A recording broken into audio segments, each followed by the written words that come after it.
दोस्तों, आज की कहानी है समधन जी। ये मेरी बेटी है, कोई खिलौना नहीं जो आप उसके साथ खिलवाड़ करते हो। दोस्तों, कहानी शुरू करने से पहले अगर आपने हमारे चैनल को अभी तक सब्सक्राइब नहीं किया हो तो कर लीजिए, ताकि आपके पास पहुंच सके हर नया वीडियो। सॉरी पापा, मैंने तो ये सब सोचा ही नहीं। और फिर पापा बेटी काफी देर तक बातें करते रहे, हंसते रहे। पापा रोज कुछ ना कुछ रिया की पसंद का लेकर आते, तब राजी फिर छेड़ता, अरे पापा अब ये ससुराल वाली हो गई है, अब तो इसकी जिद पूरी करना बंद कर दो। तब पापा बोले, बेटा जब तक बेटी मायके में है उसकी हर इच्छा पूरी करनी चाहिए। आगे पता नहीं ससुराल में इच्छाएं पूरी हो या ना हो, और मैं नहीं चाहता मेरे होते हुए मेरी बेटी को अपना मन मारना पड़े। और फिर कुछ दिन हंसी खुशी बिताकर रिया अपने ससुराल चली गई। इस बार राखी पर रिया फिर से मायके आई, किंतु इस बार उसकी हंसी में वह चमक नहीं थी, और न ही वह कोई जिद करती, ना खुलकर कोई बात करती। पापा मम्मी से ये सब नहीं सूखा। आखिर उनकी सहकने वाली लाडली अब इतनी गुमसुम सी जो हो गई थी। पापा के लाख पूछने के बाद में रिया थोड़ा सहज हुई, और उसने जो बताया उसे सुनकर तो रिया के पापा दंग रह गए।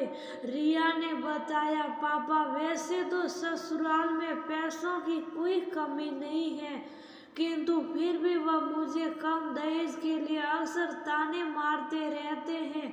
यहाँ तक कि विनीत का चरित्र भी साफ सुथरा नहीं है। पापा आपने इतनी छानबीन करने के बाद में ये शब्द मेरे लिए तय किया था, और मुझे भी आपकी पसंद पर भरोसा था, किंतु पापा विनीत का अपने ऑफिस की सहकर्मी से अफेयर चल रहा है, और घर वाले सब जानते हुए भी अनजान बनने का नाटक करते हैं।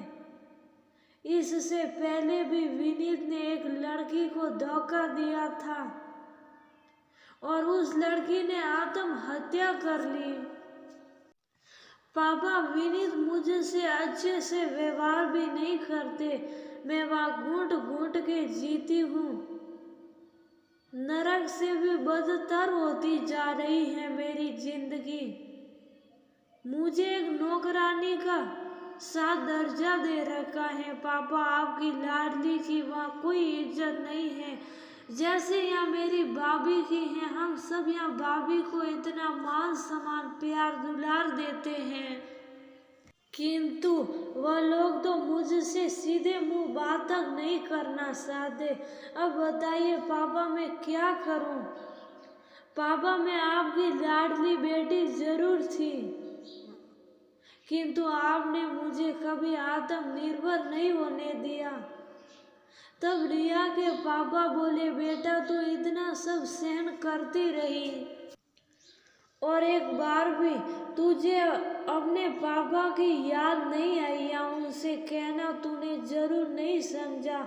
2 दिन बाद रिया के पापा ने विनीत के घर वालों से इस संबंध में बात की, और उन्हें समझाने की बहुत कोशिश की, किंतु उन्होंने रिया के पापा को साफ साफ कह दिया, देखिए अगर आपकी बेटी को यहाँ रहना है तो हमारे हिसाब से ही रहना होगा, हम उसकी मर्जी से नहीं रहेंगे। अगर आपको उसके यहाँ रहने से दिक्कत है तो आप रखिए अपनी बेटी को अपने पास।